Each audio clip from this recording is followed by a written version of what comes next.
Good morning साथियों, कैसे हैं आप लोग। देखिए काफ़ी दिन हो गए हैं मैंने कोई वीडियो अपलोड नहीं किया। आज एक नया मैटर मिला तो सोचा कोई वीडियो बना लूँ। तो आज का जो हमारा टॉपिक है वो है क्रियात्मक अनुसंधान। अब क्रियात्मक अनुसंधान या एक्शन रिसर्च होता क्या है। मीन्स कि कोई रिसर्च की जाती है जिसमें कि रिसर्च करता कोई एक्शन करता है, कोई खोज करता है या किसी चीज़ का इम्प्लीमेंटेशन करके उसकी रिज़ल्ट निकालता है, स्टडी करता है कि वो कितने फ्रूटफुल रहे। तो ये एक्शन रिसर्च होता है। अब ये हर फील्ड में यूज़ हो सकता है, पर हम बात करेंगे कि एक्शन रिसर्च शिक्षा के क्षेत्र में कहाँ यूज़ होता है। तो शिक्षा में क्रियात्मक अनुसंधान क्या है। शिक्षा में क्रियात्मक अनुसंधान एक व्यवस्थित प्रक्रिया है। सबसे पहली चीज़, यह एक व्यवस्थित प्रक्रिया है जिसका उपयोग कर शिक्षक अपनी शिक्षण विधियों में और छात्रों के सीखने के परिणामों में सुधार करते हैं। जैसे कोई समस्या है, जैसे मान लीजिए बच्चे इंटरेस्ट नहीं ले रहे हैं कोई एक पर्टिकुलर विषय में, कोई पर्टिकुलर थीम पर बच्चों का कोई इंटरेस्ट नहीं है, तो क्लास के कुछ बच्चे हैं जो हमारे रिज़ल्ट को इफ़ेक्ट करते हैं। तो हम उन बच्चों के इम्प्रूवमेंट के लिए या उनको वो चीज़ सिखाने के लिए क्या विधियाँ अपनाएंगे, क्या टेक्निक्स अपनाएंगे, क्या प्रक्रिया करेंगे, बस वही हमारा एक्शन रिसर्च है, जिससे कि बच्चों का सुधार भी होगा और हमारे टीचिंग टेक्निक्स में भी फ़र्क आएगा। अब देखिए सिंपल सी बात है, यह एक सतत प्रक्रिया है, ठीक है, जिसमें शिक्षक अपनी कक्षा या विद्यालय में मौजूद समस्याओं की पहचान करते हैं। समस्या की पहचान होगी, उसका अध्ययन करते हैं कि वाकई वो समस्या एक्शन रिसर्च करने लायक है या ऐसे ही सॉर्ट आउट हो जाती है। फिर उन समस्याओं को हल करने की योजना बनाते हैं, पूरी प्लानिंग बनती, प्लान ऑफ एक्शन बनता है। फिर उसकी क्रियान्विति करते हैं और मूल्यांकन करके फाइंड आउट करते हैं कि उन्होंने जो एक्शन किया वो कितना सफल रहा और बच्चों ने कितना इम्प्रूव किया। अब इसके कुछ पहलू हैं, जैसे यह एक समस्या आधारित प्रोजेक्ट होता है। तो अब समस्याएं कहीं से भी हो सकती हैं। विद्यालय परिक्षेत्र में शिक्षक को या संस्था प्रधान को आने वाली समस्या कि भाई इन समस्याओं का हल करना आवश्यक है, तो वो समस्याएं हमारी एक्शन रिसर्च की समस्या हो सकती, ख़ास तौर से जिसमें हमें खुद कुछ करना है, हमें कोई एक्टिविटी करके उसमें इम्प्रूवमेंट का प्रयास करना है।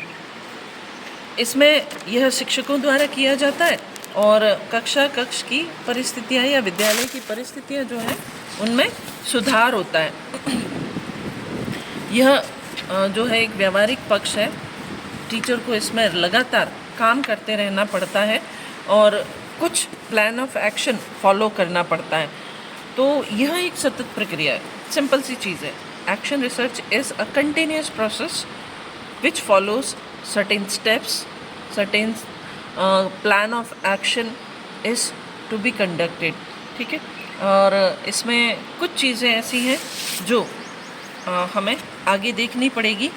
तो प्लान ऑफ एक्शन जो है वो क्या होता है, या इसकी विशेषताएं क्या हैं। सबसे इम्पॉर्टेंट चीज़ कि शैक्षिक क्रियात्मक शोध या एक्शन रिसर्च की विशेषताएं क्या है। देखिए पहले हम विशेषताएं देख लेते हैं। आपको ये पता होना चाहिए कि एक्शन रिसर्च क्यों करना है। रिसर्च तो बहुत तरह की होती है, पर एक्शन रिसर्च हमारे हाथ की बात है। हम खुद उसमें इन्वॉल्व होते हैं, सारी प्लानिंग हमारी होती है, सारी प्रक्रियाएं हमारी होती हैं, हम उनमें पार्टिसिपेट करते हैं, उस चीज़ को डे टू डे लाइफ में जीते हैं। तो कुछ खास विशेषताएं हैं, जैसे पहली है यह एक प्रोसेस है या एक प्रक्रिया है। दूसरा, इसके अंतर्गत विभिन्न प्रकार की गतिविधियाँ की जाती हैं। तीसरा, यह शिक्षक द्वारा अनुभवित समस्याओं के समाधान में सहायक होता है। चौथा, यह समस्या समाधान की व्यवस्थित प्रक्रिया है। पांचवा, इसके द्वारा स्थिति में सदैव सुधार की संभावना रहती है। यह तत्काल समस्याओं को समाधान कर लक्षित कर संपन्न की जाती है। इसकी क्रियाविधि लचीली है, यह स्वमूल्यांकित होती है। इसमें टीचर अपना भी इवैल्यूएशन करता है, प्रक्रिया का भी इवैल्यूएशन होता है, क्योंकि वो बच्चों में उस चीज़ के इम्प्रूवमेंट को इवैल्यूएट करता है। फिर इसका उद्देश्य सामान्यीकरण नहीं है। जैसे समस्या हमारी है, प्रक्रिया हमारी है, तो हल भी हमारा ही होगा। हाँ, किसी और के लिए वो एक सुझाव हो सकता है, आधार हो सकता है, एज इट इज़ वो किसी और परिस्थिति में अन्य विषय या अन्य समस्याओं पर लागू हो, ये नहीं कर सकते। हर समस्या के लिए अलग एक्शन रिसर्च की जाती है, अलग प्लान ऑफ एक्टिविटी होती है। और ये प्रकृति, इसकी प्रकृति जो है सर्कल है, चक्रीय है। आप शुरू हुए, पूरा प्रोसेस करते करते आपने काम किया, रिज़ल्ट आया, फिर नई समस्या ली, फिर वही प्रोसेस वापस फॉलो करनी होती है। तो ये है एक्शन रिसर्च का बेस। इसके बाद आती है कि ये हम क्या करते हैं। जैसे समस्या लेखन है, समस्या लेखन यानी आपका हेडिंग, आपकी जो समस्या है उसकी भाषा कैसी हो। आपका जो समस्या लेखन या टॉपिक ऑफ रिसर्च रहेगा उसमें क्लियर होना चाहिए कि आप क्या क्या करेंगे और कहाँ आपका ये प्लान ऑफ एक्शन होगा, किन बच्चों पर होगा, किस विषय से संबंधित होगा और आप उसमें क्या क्रियाविधि अपनाएंगे। ये सारा उस 1-2 लाइन के हेडिंग में होना चाहिए।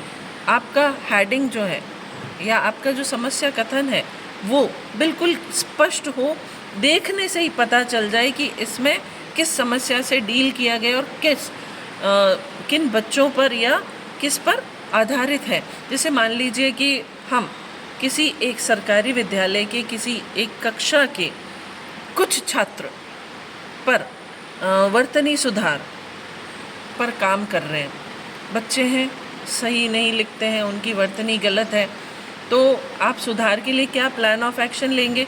तो उसमें आप किन बच्चों पर, किस विद्यालय, किस कक्षा और किन बच्चों पर, कितने बच्चों पर ये प्लान ऑफ एक्शन एक्टिवेट करेंगे, वो आपके हेडिंग में क्लियर होना चाहिए कि आप इन चीज़ों पर वर्क कर रहे हैं।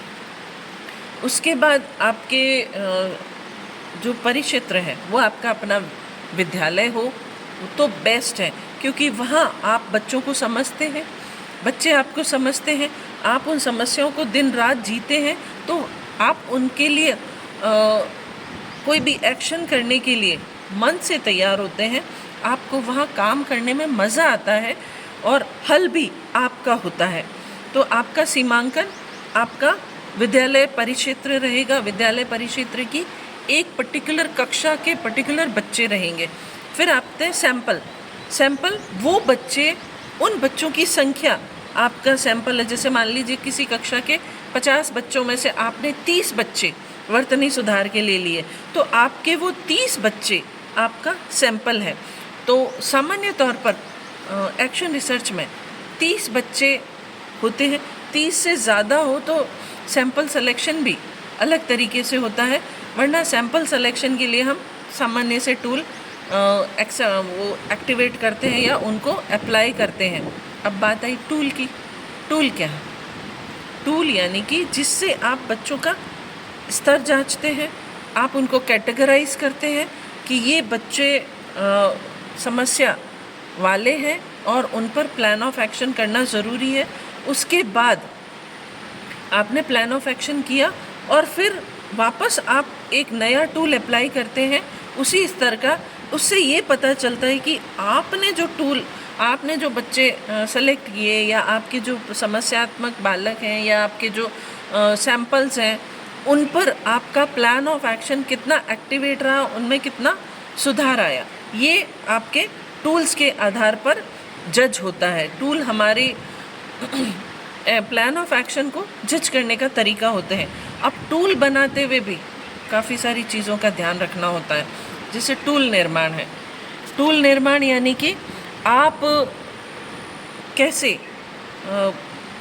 टूल बनाएंगे कि ये इन बच्चों के स्तर का है, तो उसकी एक स्तर निर्धारण होता है। आपने टूल बनाया, कुछ प्रश्न दिए। अब प्रश्न आप किसी भी तरह के दे सकते हैं। सिंगल लाइन प्रश्न हो सकते हैं, MCQs हो सकते हैं, फिलअप्स हो सकते हैं। और आपका टूल आपके जो बच्चे, अब टूल कैसे आप निर्धारित करेंगे कि सही रहा या नहीं रहा। तो टूल के लिए ये रहता है कि आप उस टूल को अपने मित्रों को, अपने विषय के सहयोगियों को, या अपनी जो विद्यालय क्षेत्र है उसी में कार्यरत अपने साथियों को दें कि भाई इनकी भाषा चेक कर ले, कहीं ये भाषा क्लिष्ट तो नहीं है, कोई शब्द इतना क्लिष्ट हो कि बच्चों को समझ ही ना आ रहा हो, तो हम बच्चों का कैटेगराइज कैसे करेंगे। तो ये टूल की आप लेवल चेक कर सकते हैं कि भाई हाँ, ये टूल इस तरह से सही रहा। अब टूल जो है वो जिन बच्चों पर किया जाए उन बच्चों की आवश्यक सूचनाओं को संकलित करने वाला हो,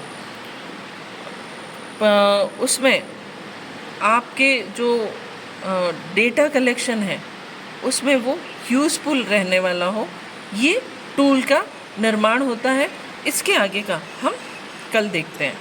थैंक यू।